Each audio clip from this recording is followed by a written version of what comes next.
Assalamualaikum warahmatullahi wabarakatuh. Nama saya Nursyazwan binti Syukri, nombor matrik C22A0152 akan membentangkan tugasan 2 pameran koleksi iaitu Putaran Warisan Permainan Gasing Kelantan. Konsep pameran saya adalah konsep putaran warisan di mana ia menggambarkan gasing Kelantan sebagai simbol kesinambungan dan kelangsungan budaya tradisional yang diwarisi turun-temurun oleh masyarakat Melayu Kelantan. Gerakan berpusing gasing ini melambangkan kestabilan, tenaga dan usaha berterusan dalam mengekalkan identiti warisan yang unik. Seterusnya kita masuk kepada tujuan pameran. Yang pertama adalah untuk meningkatkan kesedaran budaya di kalangan masyarakat, di mana dengan adanya pameran ini dapat memberi pendedahan kepada masyarakat tentang keunikan dan nilai sejarah permainan gasing sebagai warisan budaya Kelantan yang semakin dilupakan. Yang kedua adalah untuk melestarikan kearifan tempatan, di mana dengan adanya pameran ini ia dapat menyampaikan mesej bahawa permainan tradisional seperti gasing bukan sekadar hiburan tetapi mengandungi unsur pendidikan, kemahiran dan adat. Yang ketiga adalah menghidupkan kembali amalan bermain gasing, di mana melalui demonstrasi, tayangan video dan interaksi pelawat, pameran ini dapat menghidupkan kembali teknik dan semangat permainan gasing yang dahulunya sinonim dengan musim menuai dan kenduri kampung.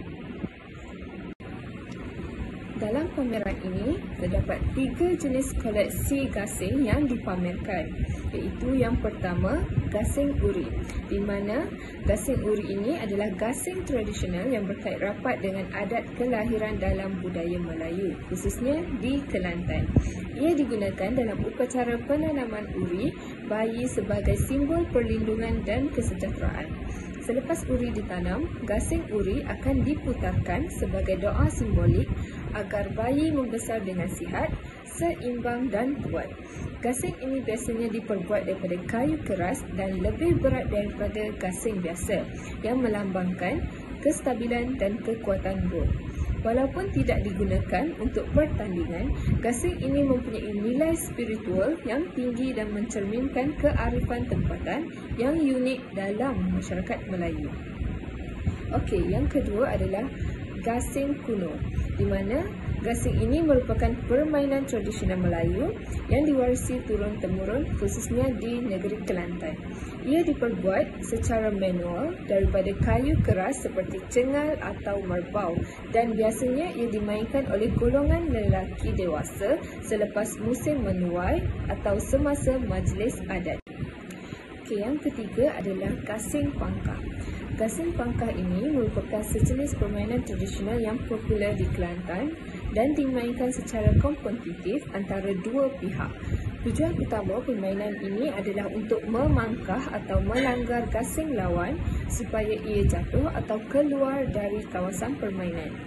Gasing ini biasanya lebih besar, berat dan diperbuat daripada kayu keras untuk menghasilkan daya hentakan yang kuat.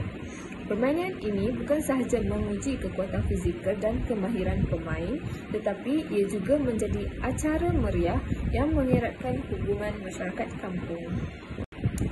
Seterusnya, kita masuk kepada fungsi pameran.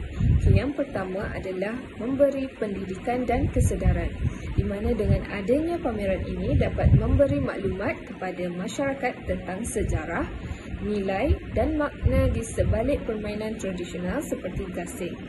Ia juga membantu mendidik generasi muda tentang warisan budaya yang semakin dilupakan. Yang kedua adalah pemeliharaan warisan budaya. Pameran ini juga menjadi medium untuk memelihara dan melestarikan permainan tradisional sebagai kearifan tempatan agar tidak pupus ditelan zaman moden. Yang ketiga adalah platform perkongsian ilmu dan kepakaran. Pameran ini juga memberi peluang kepada penggiat budaya, pembuat gasing dan komuniti tempatan untuk berkongsi pengetahuan, kemahiran serta pengalaman mereka dengan pengunjung. Ini adalah SketchUp booth pameran yang saya hasilkan.